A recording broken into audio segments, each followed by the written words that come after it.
The grand chamber of the Galactic Council sparkled under the light of 3 artificial suns. Its crystal walls reached up into darkness, housing representatives from over 200 advanced civilizations. Today, they gathered to evaluate Earth's application for membership. Admiral James Walker stood straight in his blue uniform, keeping his face neutral as whispers echoed through the chamber. He knew what they saw: a human in what they considered primitive clothing, representing a fleet they deemed obsolete. The corners of his mouth twitched slightly as he remembered his grandfather's words. "Let them underestimate you. It's always an advantage." The council speaker, tall and silver-skinned, looked down from the floating platform. "Present your fleet capabilities, Admiral Walker. The council will evaluate if Earth meets our military standards." Walker touched his datapad, and a hologram filled the chamber center. Earth ships appeared in perfect formation. Sturdy vessels with visible weapon mounts and thick armor plates. They weren't sleek like the Council's ships. They weren't built for show. "Our main fleet consists of 50 capital ships, 200 escorts, and supporting vessels," Walker explained, his voice steady. "We use a combination of kinetic and energy weapons." With laughter interrupted him. It started from the Stellar Empire's section, where Admiral Rex of their Golden Fleet couldn't contain himself. "Kinetic weapons? Are they throwing rocks at their enemies?" His words sent ripples of amusement through the chamber. Walker continued as if he hadn't heard. "Our ships employ layered defenses and can operate independently or in coordinated groups. Those armor plates," a delegate from the Science Directory pointed out, "they must make your ships terribly slow. Modern shield technology eliminated the need for such crude protection centuries ago." More chuckles filled the chamber. Walker noticed some delegates weren't even looking at the presentation anymore, too busy sharing jokes about Earth's museum pieces. The council speaker raised a hand for silence. "Admiral Walker, surely you understand our concern. Your civilization achieved faster-than-light travel merely 50 years ago. The ships you present seem—" He paused, searching for a diplomatic word. "Outdated by council standards." Walker nodded. "We understand our technology might appear different from council norms. We've developed our fleet based on our own experience and requirements." "Experience?" Admiral Rex stood up, his golden uniform glittering. "Your species has never fought a space battle. The Stellar Empire has won thousands of engagements. Our ships represent the peak of military technology. Those," he waved dismissively at the hologram, "those would barely qualify as cargo haulers in our fleet." Walker's eyes met Rex's. "Every military advantage is temporary, Admiral. The truly decisive factor is the ability to adapt." This philosophical statement drew more laughter. A representative from the technology consortium spoke up. "Your ships don't even have neural interfaces. How do you expect to compete in modern space combat with manual controls?" The mockery continued for another hour. They picked apart everything. The visible weapon mounts, tactically obvious. The ship formations, rigid and predictable. Even the color scheme, dark gray. How unimaginative. Finally, the council speaker called for order. "We have reviewed Earth's presentation. While your fleet does not meet our usual standards, we acknowledge your achievement in reaching the stars. The council will grant Earth provisional membership, with full status to be reviewed once your military technology reaches acceptable levels." Walker bowed slightly. "The Earth Federation thanks the council for this opportunity." As he left the chamber, Walker heard Admiral Rex speaking loudly to his associates.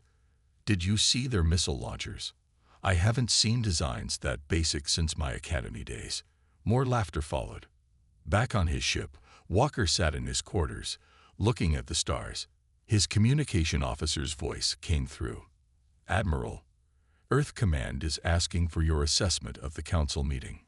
Walker smiled for the first time that day. "Tell them Phase 1 is complete. The council reacted exactly as expected. They see exactly what we wanted them to see." He turned to his window, watching a council dreadnought pass by, All sleek lines and glowing force fields. They had learned nothing from history, he thought. Every great power falls the same way, by believing they're invincible. Begin Phase 2, he ordered quietly. Let's hope we never have to show them what our ships can really do. Deep within Earth's top-secret shipyard orbiting Jupiter, Captain Maria Thompson watched her crews work on what the Galactic Council had dismissed as primitive vessels. The massive dock held Earth's newest warship, its dark hull reflecting the distant sunlight. Unlike the mock-up shown to the Council, this ship bristled with technology that would make their critics choke on their laughter. Status report. She called out to her chief engineer, Tom Watson, who floated near the ship's main sensor array. The adaptive systems are running at 100%, Captain, Tom replied, his voice excited. Watch this. He pressed a sequence on his tablet. The ship's entire structure began to shift. Weapon mounts retracted and emerged in different configurations. Armor plates slid and reorganized themselves like pieces of a puzzle. Within 30 seconds, the heavy battleship had transformed into what looked like a civilian cargo vessel. Maria smiled. The Council's representatives had mocked Earth's obvious weapon placements, never suspecting they were looking at carefully crafted decoys. The real weapons stayed hidden, ready to emerge from any point on the hull. How long until the entire fleet is upgraded? She asked. Tom checked his data. 3 weeks for the basic systems. The new stealth modules will take another month. The Council's sensors won't be able to detect our transformations. They're too busy looking for their own technology to notice ours. Maria walked to the observation window, remembering how humans had developed these systems. While other races focused on bigger guns and stronger shields, Earth's scientists had studied natural adaptability.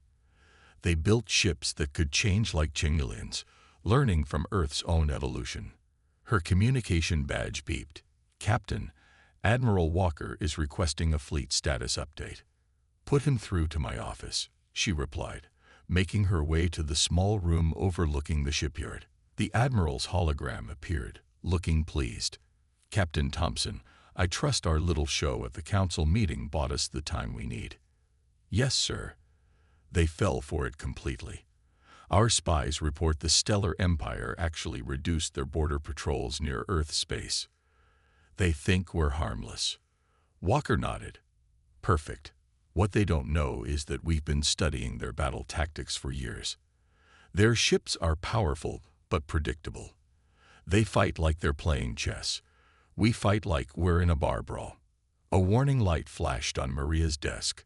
Sir, we're picking up unusual activity at the edge of our sensor range. The pattern matches those pirate raids we've been monitoring. Are they heading toward Council space? Yes, sir. Looks like they're targeting a Stellar Empire trade route. Walker's expression turned serious.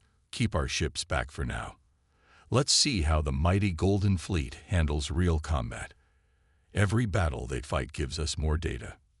Maria studied the tactical display.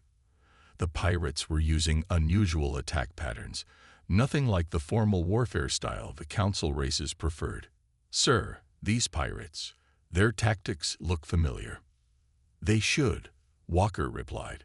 They're using modified versions of ancient Earth naval warfare strategies. Hit-and-run attacks, ambush tactics.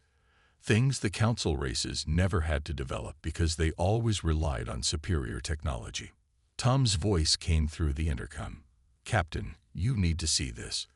The new adaptive AI just finished its analysis of Council ship designs. We found their weakness.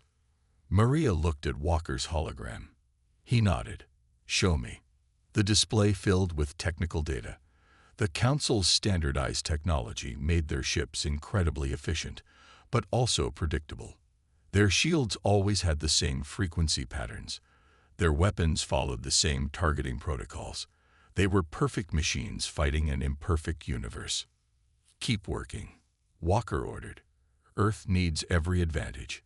The Council thinks they've seen everything the galaxy has to offer. They'd forgotten that space is infinite, and so are the ways to fight in it. As the Admiral's hologram faded, Maria turned back to the window. The Earth ship in the dock had transformed again, its surface now rippling like water as the adaptive systems tested new configurations. Soon, the entire fleet would have this capability. She smiled, imagining Admiral Rex's face when he finally saw what human ships could really do. But for now, they would wait, watch, and prepare. The Council's laughter would end soon enough. The emergency meeting of the Galactic Council was not going well. Admiral Rex's golden uniform looked wrinkled and stained, very different from his usual perfect appearance. His voice shook with anger as he addressed the Council. 3 more merchant convoys destroyed. The pirates are getting bolder.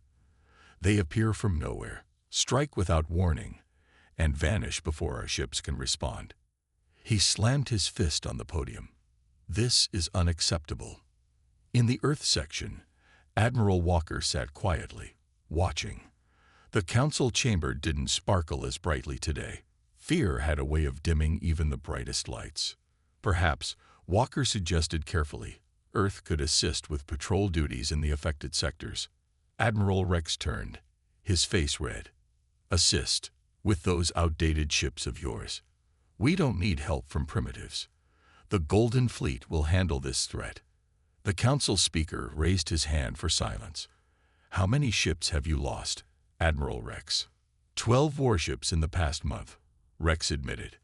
But we almost caught them last time. Our newest destroyers were only 6 minutes behind.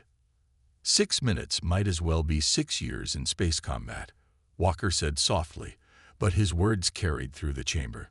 These pirates aren't fighting by your rules. They strike like raiders from Earth's ancient seas. More reports flooded the chamber screens. Another attack, this time on a civilian transport. The pirates had struck and disappeared in less than 3 minutes. The Stellar Empire's response fleet arrived 20 minutes later, finding only wreckage. Walker watched the tactical replay carefully. The pirate ships moved exactly as he expected.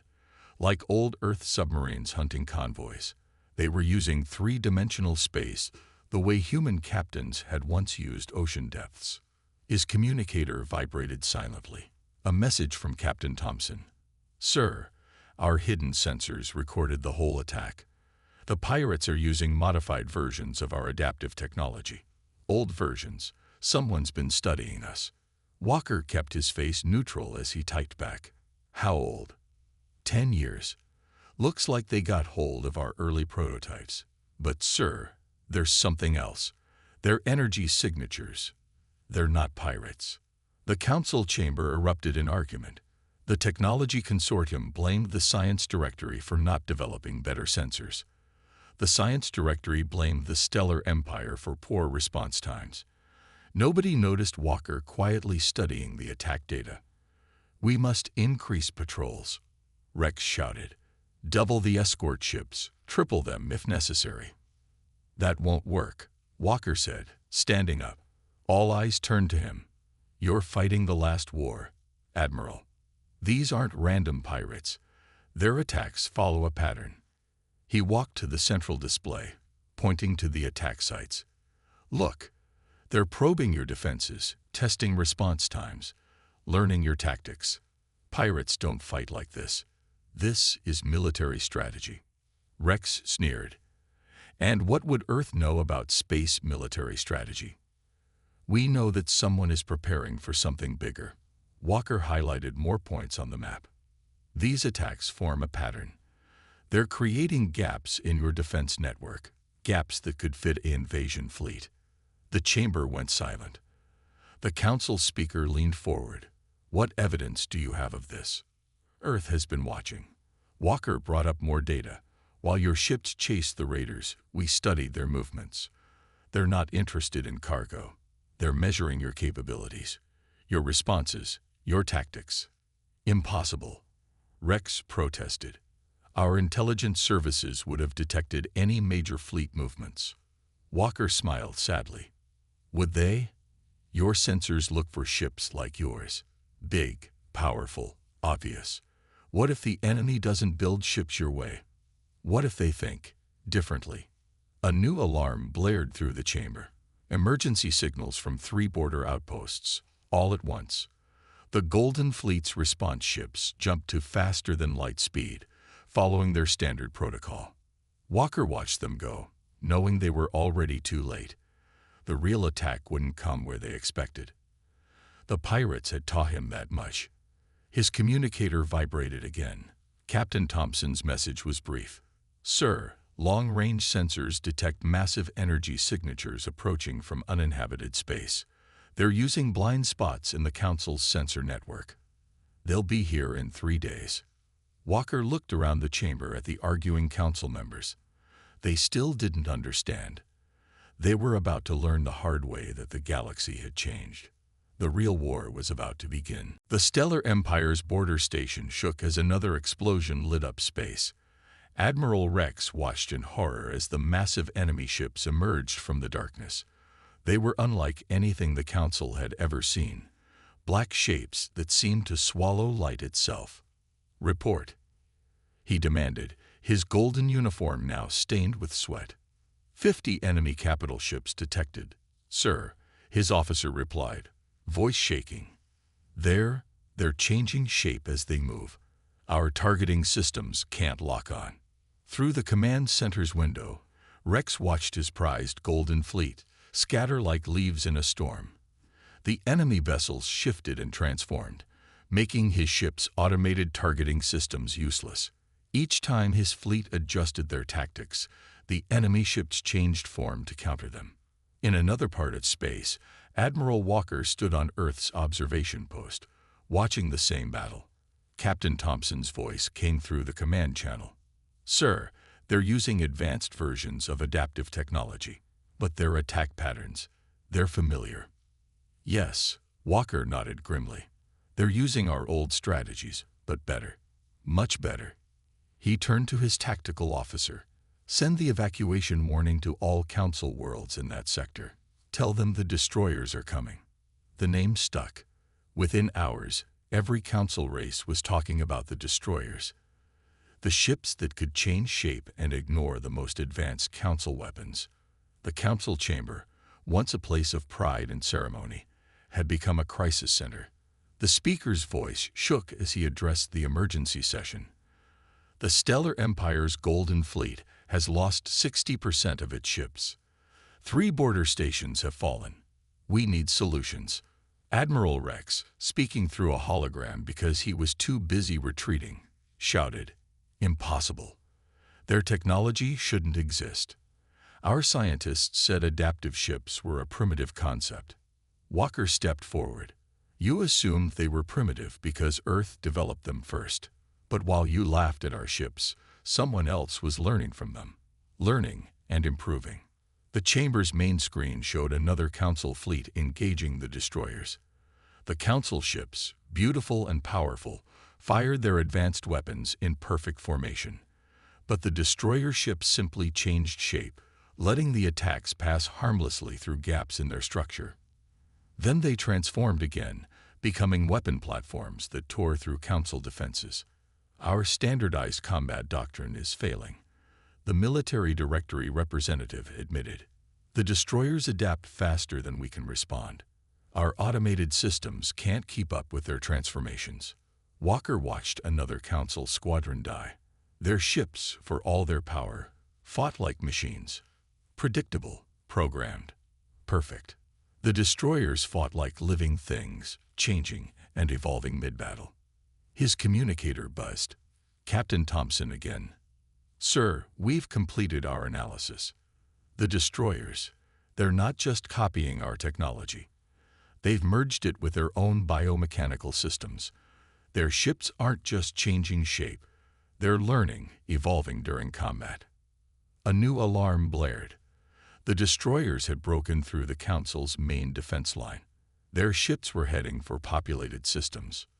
"We must evacuate the border worlds," the Council speaker announced. "All ships will assist in the evacuation efforts." Evacuation. Admiral Rex's hologram flickered with interference. "We cannot show weakness. The Golden Fleet will regroup." And his transmission cut off as another destroyer attack struck his position. The chamber erupted in panic. Walker stood quietly, watching the tactical displays. The destroyers' movements were familiar, like Earth's naval battles of old, but in 3 dimensions. They were using human tactics, improved by alien technology. Earth offers its full assistance in the evacuation efforts, he announced. The council members, who had mocked Earth's ships just weeks ago, turned to him desperately. The speaker nodded quickly.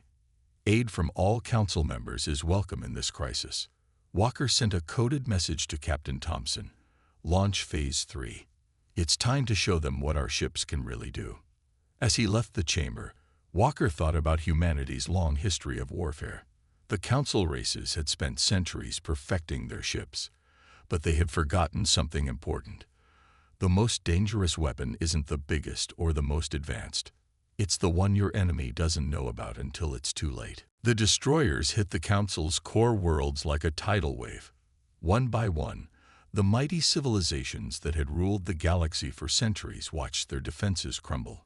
Admiral Rex's final transmission came from his burning flagship. His golden uniform was torn, and smoke filled the bridge behind him. "This is impossible," he coughed, pride finally broken. "Our ships, they were perfect. The most advanced in the galaxy." That was the problem, Walker thought as he watched the transmission end. Perfect means predictable. The council's emergency bunker deep beneath their capital world was a far cry from their grand chamber. Gone were the artificial suns and crystal walls. Now representatives huddled around flickering holographic displays, watching their worlds fall. "The science directory has fallen," announced a tired voice. Their shield technology failed against the destroyer's adaptive weapons. "The technology consortium's main fleet is destroyed," came another report. Their automated defense systems were turned against them. Captain Thompson's face appeared on Walker's private screen. "Sir, the evacuation of the border worlds is at 40%. But we're seeing something strange. The destroyers, they're ignoring our ships." Walker nodded. "They recognize the design they copied. They think we're harmless, just like the council did." He turned to the main display. "How many council citizens have we evacuated?" 3 million so far," Thompson replied. "Our primitive cargo holds can carry more refugees than their fancy automated ships. We're converting our warships to transport pods as planned." The council speaker, his silver skin now dull with exhaustion, approached Walker. "Your ships, they're the only ones consistently surviving encounters with the destroyers." "How?" "Because we never showed you our real capabilities," Walker answered quietly. "The ships you mocked were decoys, simple enough to make the destroyers ignore us." A new alert flashed. The destroyers had breached the defenses of another core world. On the screens, council ships fought bravely but hopelessly. Their perfect formations shattered, their advanced weapons useless against enemies that could adapt to any attack pattern. The military directory reports total fleet losses of 80%. And aid announced, remaining ships are falling back to protect evacuation routes. Walker watched the tactical display grimly. The council's mighty civilization was collapsing in days. Their standardized technology, once their greatest strength, had become their fatal weakness. Every ship fought the same way. Every defense system used the same protocols. Once the destroyers learned to counter one, they could counter them all. "Sir," Thompson called again. "Earth's long-range sensors detect destroyer fleets approaching the council capital. Time to arrival. 6 hours." The bunker erupted in panic. The council capital was supposed to be impregnable, protected by the most powerful ships and defense systems ever built. "Evacuate," Walker commanded. "Get as many people out as you can. Earth ships will cover your retreat." "But your vessels," the science directory representative protested. "They're so outdated. How can they?" An explosion rocked the bunker. Above ground, the first destroyer ships had arrived early, their massive forms casting shadows over the capital's gleaming towers.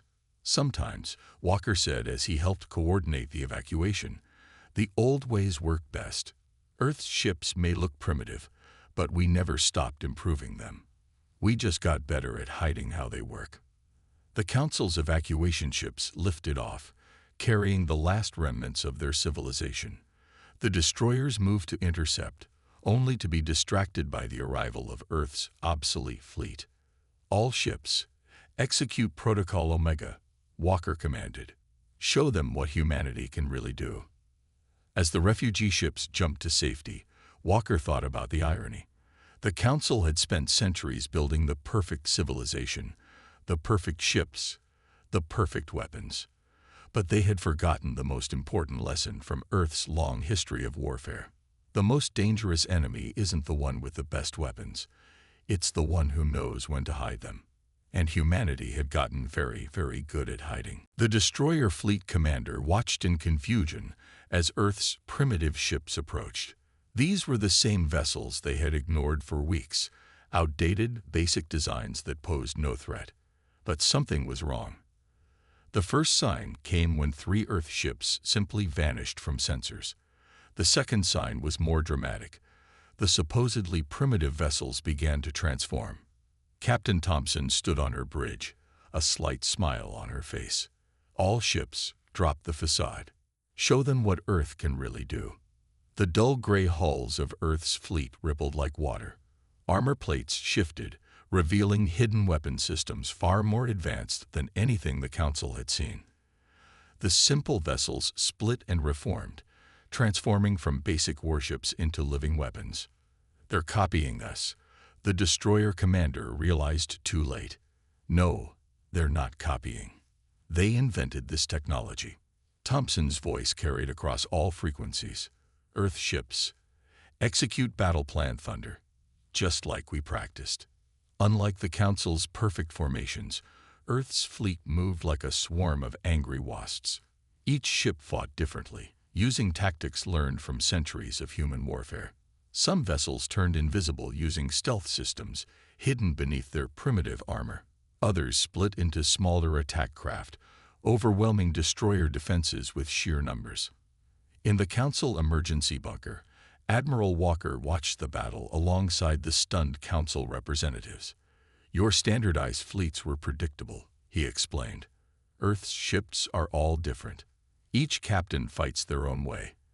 You can't predict what you can't understand. On the main screen, an Earth destroyer transformed mid-battle, its hull flowing like liquid metal. When a destroyer ship adapted to block its weapons, the Earth vessel simply changed configuration and attacked from an unexpected angle. Impossible, the Science Directory representative whispered. Your technology. It's more advanced than ours. Not more advanced, Walker corrected. Just different. We learned from Earth's oceans, where life takes countless forms. Our ships adapt like sea creatures, changing to survive.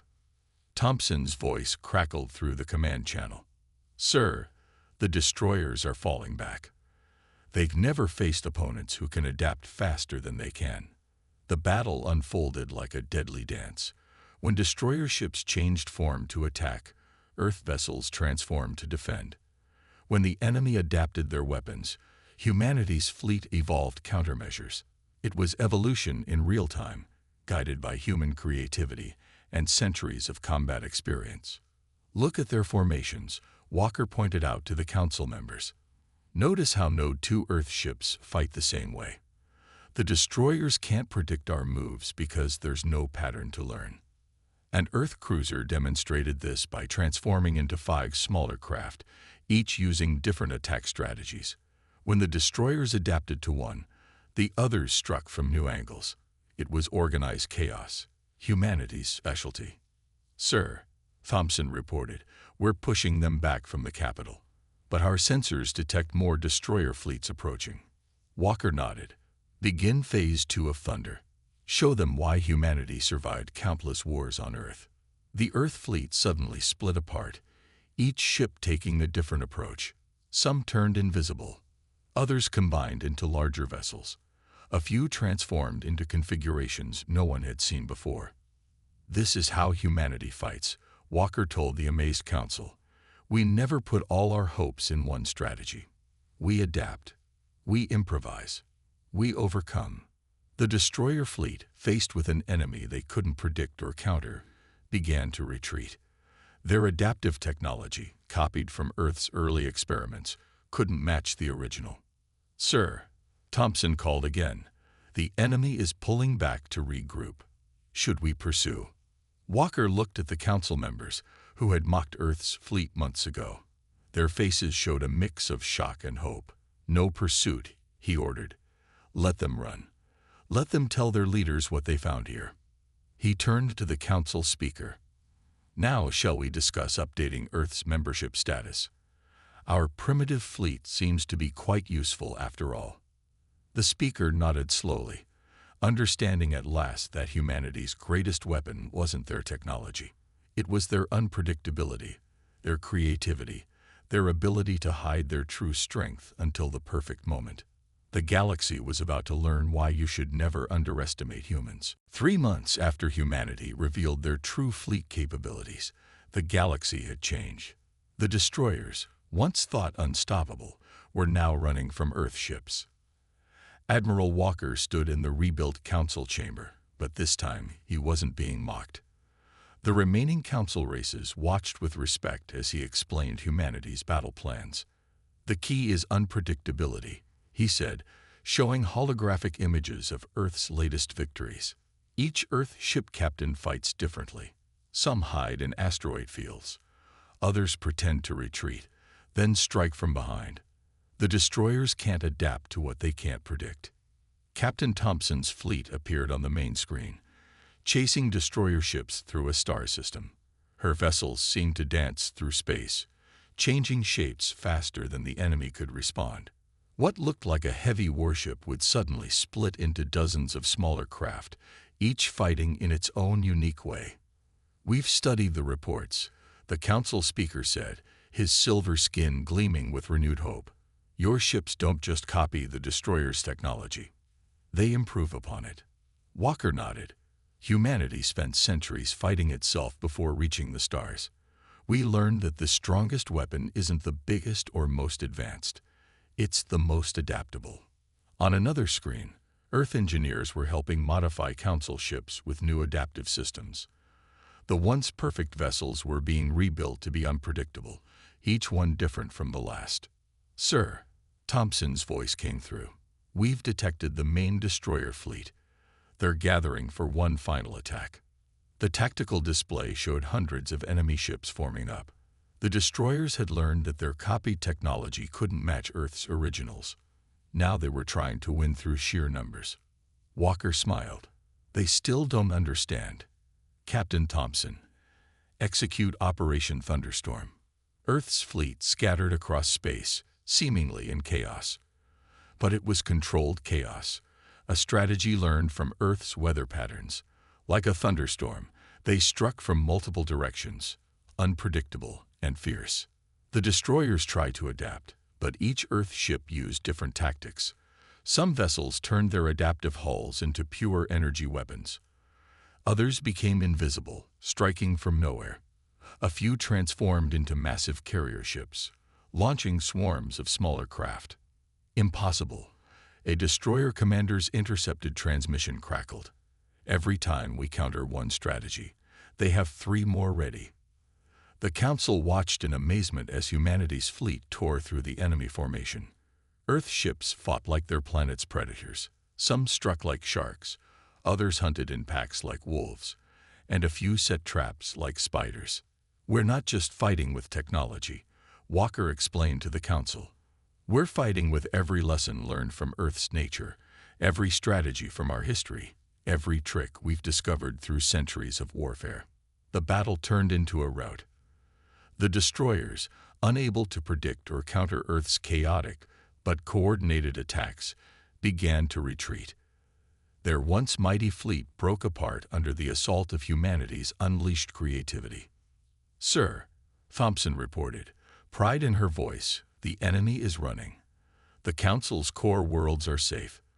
The council chamber erupted in cheers. Races that had once laughed at Earth's primitive ships now celebrated humanity's victory. Admiral Rex, watching from a medical bay where he was recovering from his wounds, nodded in respect. Perhaps, the council speaker announced, it's time to reconsider Earth's position in the galaxy. We mocked their fleet, but they saved us all. The council needs humanity's wisdom. Walker looked at the tactical display, where the last destroyer ships were fleeing into deep space. We'll help rebuild the council, he said. But this time, let's remember an important truth. Progress isn't about making everything the same. It's about learning from our differences. As the celebration continued, Walker sent a final message to Captain Thompson. Mission accomplished. The galaxy now knows humanity's strength. Yes, sir, she replied. But not all of it. We still have a few surprises left. Walker smiled. That was humanity's greatest strength. There was always something more to learn, always a new way to adapt, always another surprise waiting for the next challenge. The galaxy would never underestimate Earth again.